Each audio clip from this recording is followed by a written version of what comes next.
is famous for its beef, and if you're from Chicago like me, you take that beef and you turn it into a Windy City classic that's hearty enough to satisfy both Cowboy and Bears fans when they face off on Fox's Thursday Night Football.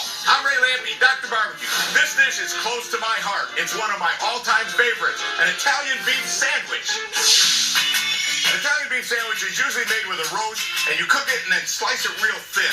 But we're going to make a crock pot version, and the meat will be shreddy, and it's delicious. We start with a chuck roast, a typical pot roast, and I got to make a little bit of a rub for that. Salt, black pepper, and granulated garlic. That's all I'm going to put on the outside. There's a whole lot more flavor coming. Mix these together and season this roast on both sides.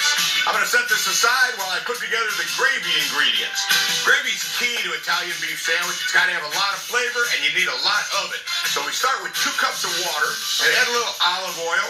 Really nice flavor from the olive oil. A whole lot of garlic. 6 big cloves of crushed up garlic. That's a key ingredient for a good Italian beef. And now oregano. A tablespoon and a half of dried oregano and 2 teaspoons of dried basil. Good Italian flavor right there. A little bit of black pepper, a little bit of salt. And now this one's optional, but I always like to put it in there. It's red pepper flakes. It'll give it a little spice and just a little more kick to it.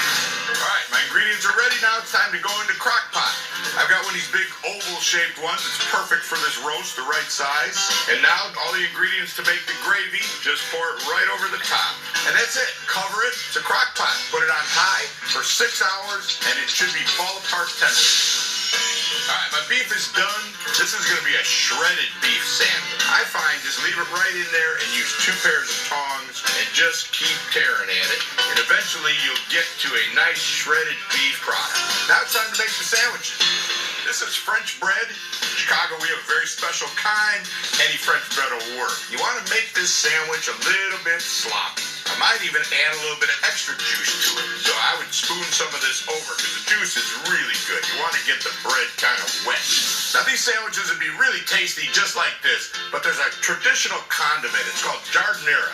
Onions, celery, carrots, some hot peppers, and some oil. Just a really nice and colorful finish for this sandwich. This legendary sandwich is sure to get both Cowboy and Bears fans fired up, and they're guaranteed to be a hit at any pregame party. I'm Dr. Bbq. Enjoy the game.